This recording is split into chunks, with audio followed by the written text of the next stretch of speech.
Bismillahirrahmanirrahim.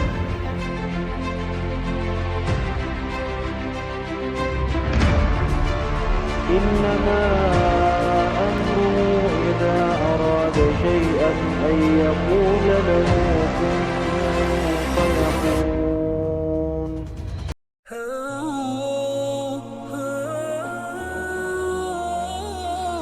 Bismillahirrahmanirrahim. Menikah itu adalah ibadah yang paling afdol, ibadah yang paling enak, yang paling mantap pokoknya, ya begitu. Ada beberapa hadis yang membahas tentang pernikahan, keutamaan menikah itu banyak hadis. Ini saya bahas sedikit saja lah. Ini biar bisa memberikan wawasan bahwasannya menikah itu adalah hal yang mengasihkan begitu ya. Biar yang jomblo-jomblo itu segera diangkat derajatnya oleh Allah Subhanahu wa taala dengan cara menikah begitu. Jadi di hadis yang pertama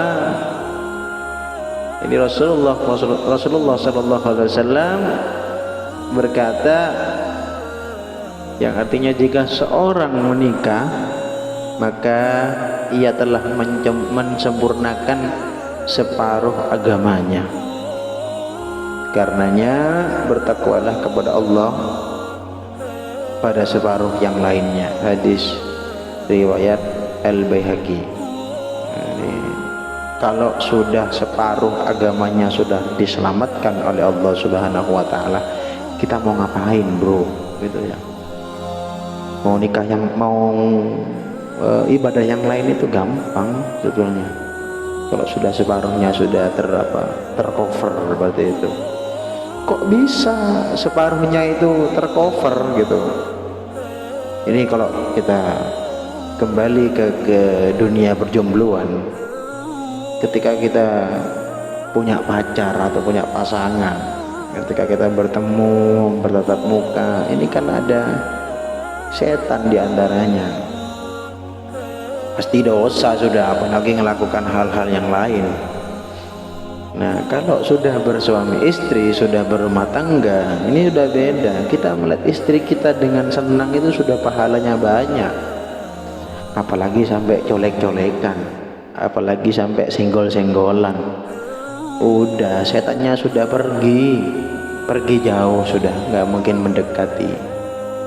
Percuma didekati, mau digoda seperti apa lah, wong semuanya sudah halal. Begitu asik ya. Jadi separuhnya lagi itu kita sudah harus hubungan dengan Allah, maksudnya ibadah dengan Allah dan sebagainya. Ringan begitu. Karena separuhnya sudah tercover gitu. Gimana nggak enak kalau sudah separuhnya tercover. Kita mau sholat ada yang makmum, kan gitu kan ya. Udah berlipat ganjarannya. Kalau kita salat sendirian, kalau yang jomblo ini salat sendirian satu pahalanya. Kalau kita salatnya berjamaah dengan istri kita, wah itu kan sudah berlipat. Itulah ya, itu fadilahnya kalau kita itu sudah melepas kejombloan kita, lalu kita beribadah dengan istri kita makmum gitu, istrinya makmum dengan kita, itu kan sudah 27 derajat lebih baik daripada sholat jomblo, sholat yang sendirian. Nah itu. Lalu selanjutnya di hadis yang lain Rasulullah juga mengatakan, ini di hadis riwayat Bukhari dan Muslim, wahai para pemuda, barang siapa yang memiliki ba'ah maka menikahlah, karena itu lebih akan menundukkan pandangan dan lebih menjaga kemaluan. Barang siapa yang belum mampu maka berpuasalah, karena puasa itu bagai obat pengekang baginya. Ini ba'ah ini mempunyai keinginan lah seperti itulah, mempunyai hasrat begitu. Tapi saya tidak mampu untuk menikah begitu, kasihan jomblo. Maksudnya di sini belum mampu itu bukan kategori apa ya? Tidak mampunya itu bukan karena kita tidak mempunyai finansial yang cukup atau nanti mau bagaimana kehidupannya, bukan di situ sih. Poin di sini tidak mampu itu adalah tentang mental kita, mindset kita. Banyak orang yang takut tentang itu. Nanti nikah mau makan apa ya? Mau makan apa? Mau makan batu? Ini mau tetaplah makan nasi. Kan iya. Terlalu dipikir di depan begitu loh. Padahal menikah itu Allah sudah menjamin di situ. Di dalam pernikahan itu Allah sudah menjamin rezeki dan sebagainya akan dilancarkan. Kalau sudah Allah menjamin, kita mau ngapain lagi? Gitu loh. Tidak ada hal yang paling sempurna kecuali jaminan dari Allah Subhanahu wa taala. Ya, tapi kan beda otak, beda juga isi kan gitu ya. Nggak apa-apa, itu haknya masing-masing. Tapi kasihan jomblonya kelamaan begitu. Jadi kalau ada teman kita yang jomblo, kita nasihatin, ayo bro, cepat nikah bro, ayo bro, enak nikah itu bro, seperti ini, kasih pemahaman tentang pernikahan. Insya Allah nanti lama-lama akan bosen. Ya kalau nggak bosen dengan kita, ya bosan untuk menjomblo kan begitu kan ya. Lalu di hadis yang lain Rasulullah juga mengatakan sesungguhnya wanita itu maju dalam rupa setan. Jadi wanita ini mengandung unsur setan itu banyak, gitu ya. Dari depan ini sudah kayak setan, dari belakang ini sudah kayak setan gitu. Maaf, setan di sini artinya kalau kita melihat perempuan dari depan itu sudah cantik, putih gitu ya.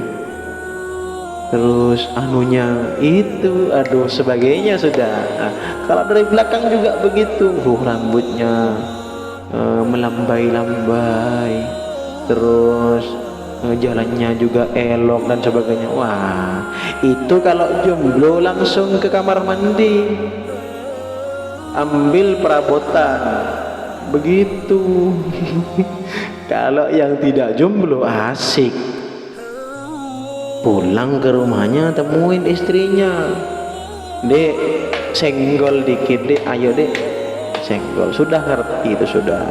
Nah kalau yang jomblo ini kasihan, pulang ke rumah ke kamar mandi menengok perabotan yang sudah membekas dari kemarin-kemarin. Nanti di selokan itu manggil-manggil ayah begitu. Disiram sama air. Ini asiknya ini. Tapi kalau kata saya pribadi, ini kalau sudah menikah itu kayak males gitu ngelihat wanita lain begitu. Kayak aras-arasan lah kalau kata orang Jawa ya. Daya apa nggak mau malas ngewang sempurnanya seorang wanita itu, paling sempurnanya seorang wanita itu kalau urusan pasangan kehidupan itu ya istri kita dong kan gitu ya. Sudah cantik, putih dan sebagainya. Wah itu meskipun istrinya jelek tetap dikatakan paling cantik gitu loh. Ya udah karena emang seleranya itu begitu. Enggak salah juga gitu. Yang penting enggak jomblo kan gitu. Lalu selanjutnya menjadi golongan yang ditolong Allah Subhanahu wa taala. Nah nih. Ada 3 kelompok manusia yang pasti ditolong oleh Allah Subhanahu wa taala. Nih pasti loh ya. Enggak PHP, enggak insyaallah lagi. Enggak 50-50, enggak. Pasti mujahid di jalan Allah Subhanahu wa taala. Nomor pertama. Yang kedua, pemuda yang menikah untuk menjaga kehormatan dirinya. Para jomblo yang menikahi jomblowati ini termasuk golongan ini gitu loh. Dan nomor 3, budak yang berusaha memerdekakan diri agar lebih leluasa beribadah. Intinya tentang Allah semua nih, tentang hablum minallah semua. Gitu. Kau menjaga kehormatan diri sendiri. Para jombloan, hendaklah kita menengok para jomblowati, barangkali di situ ada kecocokan, hendaklah kita menikah. Karena kenapa? Ini ditanggung oleh Allah Subhanahu wa taala, ditolong oleh Allah Subhanahu wa taala. Mau minta apa gitu? Mau minta rezeki yang banyak, kalau sudah Allah yang nolong, ya pasti dikasih gitu loh, pasti. Apalagi Allah mengatakan pasti di sini. Gitu ya. Mau anak yang banyak, pasti sudah Allah mengabulkan. Gitu loh.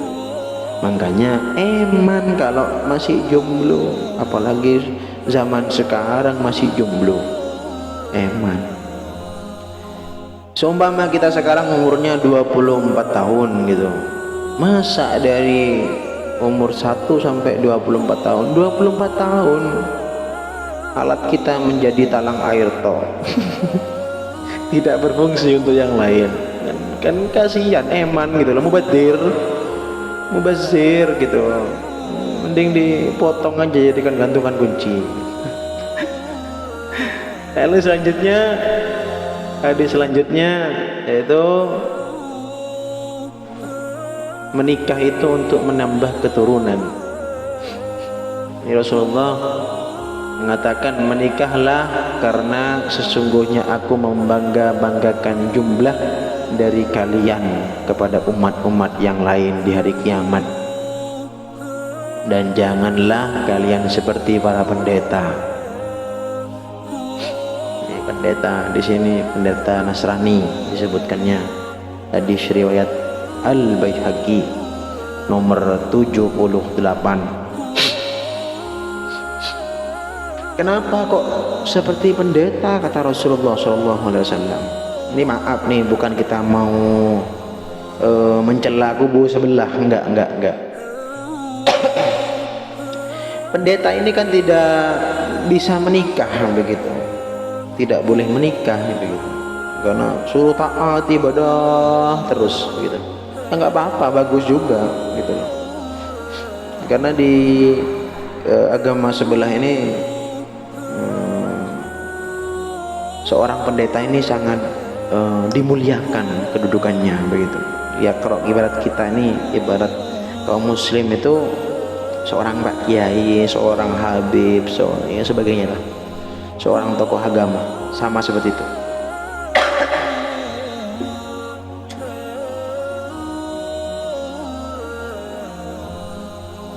Ada salah satu kisah ini, tapi kisahnya cuma guyonan saja, sebagai pemanis sajalah dari pembahasan kali ini. Ada seorang pendeta bertemu dengan salah satu kiai, entah di forum apa saya nggak paham. Intinya beliau berdua ini bertemu dan berbincang-bincang. Si Pak Pendeta ini mengatakan kepada seorang kiai dengan sangat percaya diri begitu, Pak Kiai, di agama saya itu sangat enak kalau jadi seorang tokoh agama, semuanya dituruti, semuanya akan difasilitasi dan sebagainya. Saya minta ini langsung dikasih dan sebagainya. Kiainya aja mak senyum-senyum. Oh iya. Selesai bercerita seorang pendeta tersebut, kiai tersebut lalu menjawab, kalau semuanya dituruti, semuanya serba ada, itu sudah hal yang wajar, sudah hal yang lumrah. Tapi sekaya-kayanya orang bagi saya itu adalah orang yang mempunyai seorang istri gitu.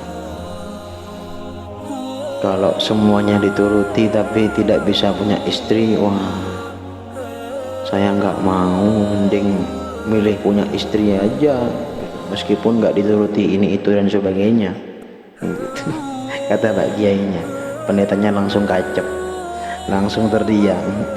Tapi itu cuma guyonan saja ya, ini tidak ada tendensi untuk menyindir kubu sebelah. Mohon maaf yang sebesar-besarnya. Kami menghargai saudara-saudara kita yang non muslim, yang berbeda keyakinannya dengan umat Islam, sangat menghargai itu. Kalau urusan agama kita cukup berpisah antara tempat ibadah, yang satu ke gereja, yang satu ke masjid, begitu ya. Tapi kalau urusan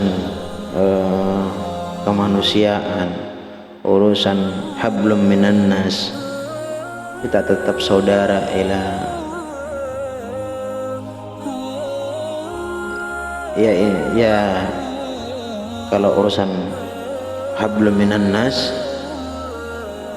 kita tetap saudara, begitu ya. Saudara sampai mati, begitu, sampai liang lahat memisahkan kita, tetap saudara. Lalu di hadis berikutnya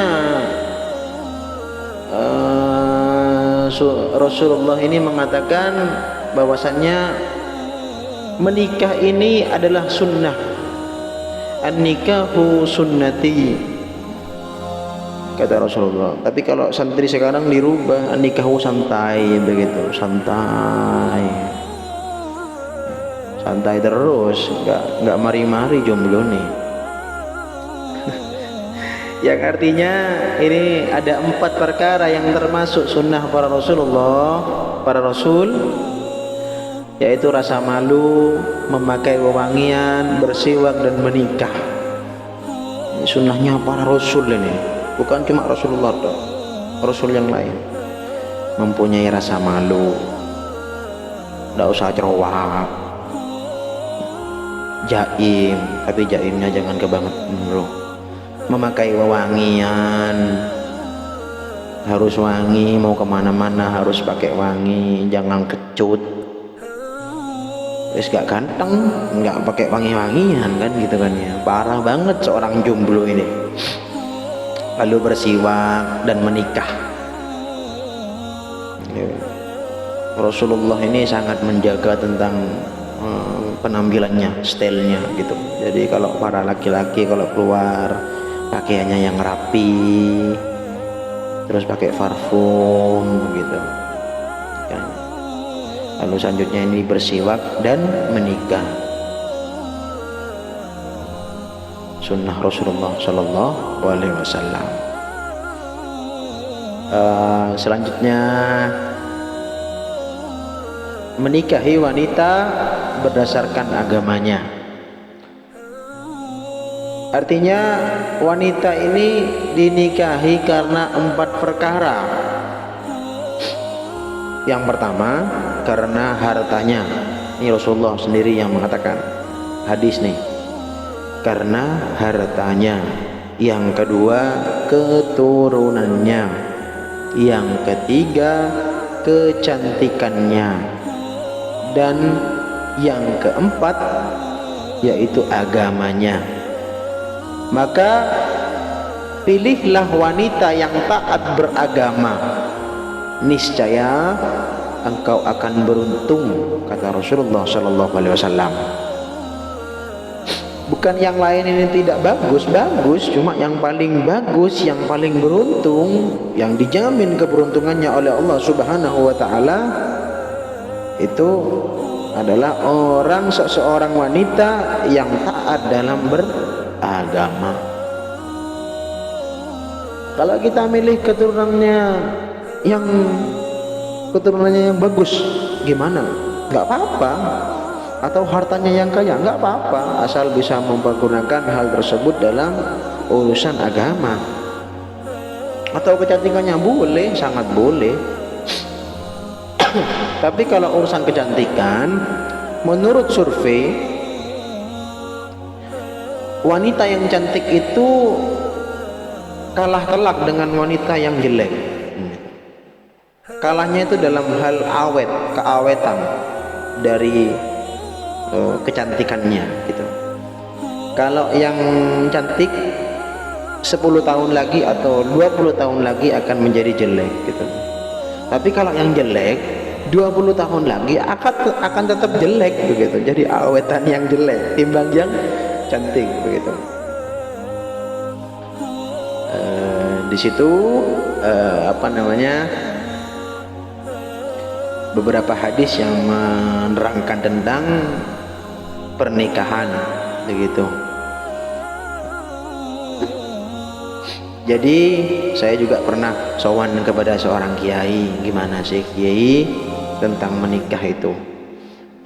Kiai tersebut menjawab, percuma punya harta banyak, percuma punya uang banyak, percuma punya gelimang harta yang sampai 5 tahun lagi mau dimakan itu masih bisa, atau mempunyai apalah hal-hal yang mewah yang membuat hati kita gembira, itu percuma kalau kita itu masih jomblo begitu kata kiai saya. Jadi orang yang paling miskin itu adalah orang yang